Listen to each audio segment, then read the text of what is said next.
Budget 9 गुना बढ़ा दिया गया है, 9 गुना।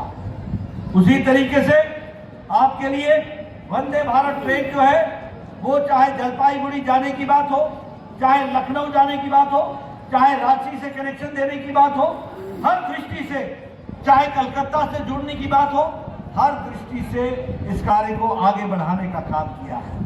और सबसे बड़ी बात तो ये है कि दरभंगा में अब एयरपोर्ट भी चालू हो गया है, उसको भी ऑपरेशनलाइज कर दिया गया, इसको भी हमको बता दिया। आज विकास की नई छलांग लगाई जा रही है और उसी दृष्टि से मुझे यहाँ ये भी बताया गया कि आपके झंझारपुर के नहीं फुलपरास के सब डिविजनल हॉस्पिटल में ऑक्सीजन को मैन्युफैक्चरिंग का यूनिट प्लांट भी लगा दिया गया है, उसके लिए भी काम हुआ है। इसलिए मित्रों, और मिथिला अर्बन हाट उसको भी यहाँ पर स्थापित किया गया।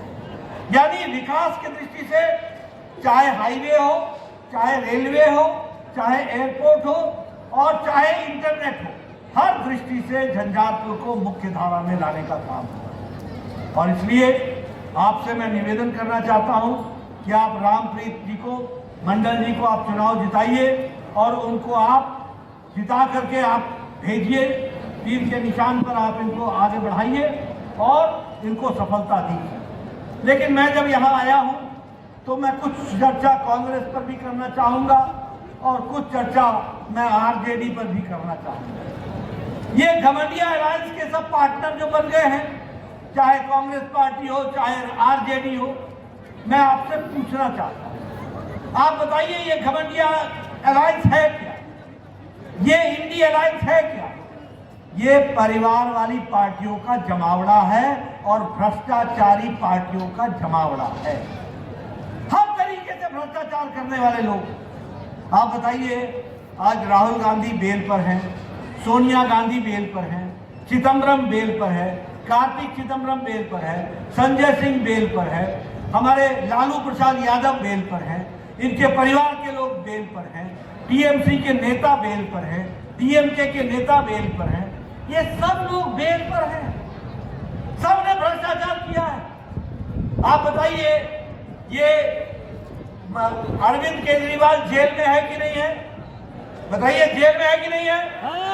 आप बताइए, मनीष सिसोदिया जेल में है कि नहीं है? आप बताइए, सत्येंद्र जैन जेल में है कि नहीं है? आप बताइए, आजम खान जेल में है कि नहीं है? आप बताइए, टीएमसी के नेता जेल में है कि नहीं है? आप बताइए, डीएमके के नेता जेल में है कि नहीं है? ये भ्रष्टाचारियों का जमावड़ा, ये या तो जमानत पर है, बेल पर है, या जेल के अंदर है, यह इनकी स्थिति है। हर कोई कौन सा घोटाला नहीं किया। अभी अभी सम्राट चौधरी बोल रहे थे लालू ने चारा घोटाला किया। मैंने कहा चारा घोटाला तो पुराना हो गया, उस पर तो बेल पर है। अब तो जमीन के बदले नौकरी का घोटाला कर डाला। बताओ, जमीन ले ली गरीब लोगों की और नौकरी देने के बहाने ऐसे लोग हैं। इस तरीके का भ्रष्टाचार इन्होंने किया। बोलिए, ऐसे लोगों को आगे आने देंगे क्या? आगे आने देंगे क्या? और सबसे बड़ी बात तो ये है कि कांग्रेस पार्टी के नेता ये राम विरोधी हैं, ये राम विरोधी। आप बताइए, ये कांग्रेस पार्टी के सरकार ने लिखा था कि नहीं लिखा था एफिडेविट में कि राम काल्पनिक है, राम का कोई वैज्ञानिक आधार नहीं है? ये कहा था कि नहीं कहा था? और ये कहा था कि नहीं कहा था कि इसका कोई ऐतिहासिक प्रमाण नहीं है? ऐसे राम विरोधी लोग, बताइए, इनको आगे आने देंगे आप आने देंगे इनको? ये कोर्ट में कहा करते थे ना कि केस को लटकाओ, भटकाओ, अटकाओ।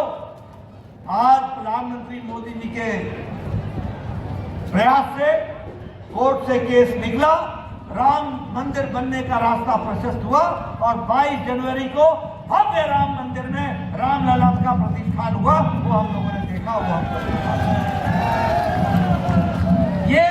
ये लोग सनातन विरोधी हैं।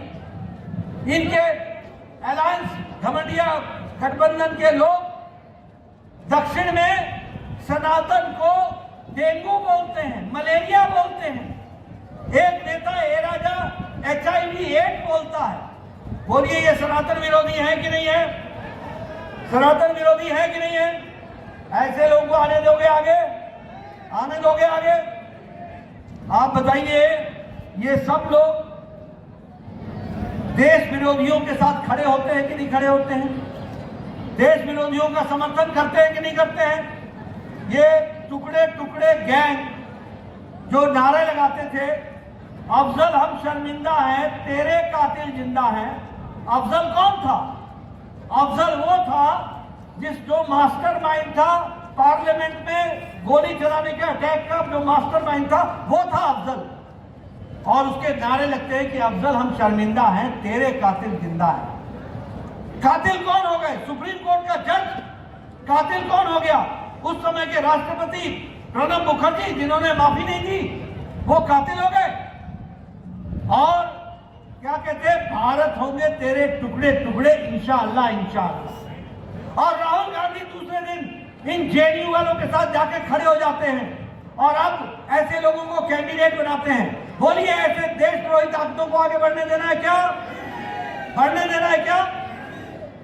ये पता नहीं इनको क्या हमदर्दी है देशद्रोहियों के साथ, किस तरीके के।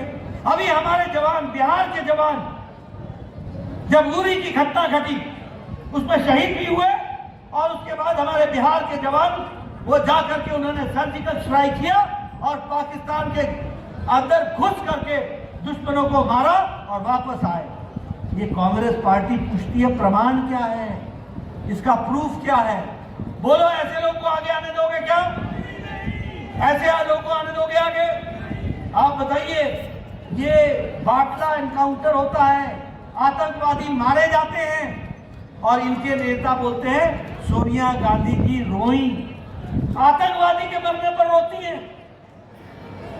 ये क्या देशद्रोहियों के साथ क्या आपका संबंध है? क्या आपको हमदर्दी है? क्या आपको उनमें पसंद आता है? मित्रों, जो देश को कमजोर करता है वो इनके साथी हैं।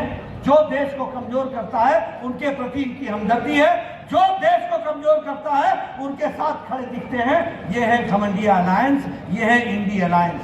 बताइए, ऐसे लोगों को आप आशीर्वाद देंगे क्या? आप आगे आने देंगे क्या? झंझारपुर राष्ट्रवादी ताकतों के साथ खड़ा रहेगा ना? NDA के साथ खड़ा रहेगा ना? रामप्रीत मंडल को जिताओगे ना? आप बताइए, 3 पर बटन दबाओगे ना और जीत हासिल कराओगे ना? बहुत बहुत धन्यवाद। जय भारत, जय बिहार। बहुत बहुत धन्यवाद अध्यक्ष जी, आपको विश्वास दिलाते हैं कि झंझारपुर से आप जरूर जीतेंगे। अब हम धन्यवाद ज्ञापन के लिए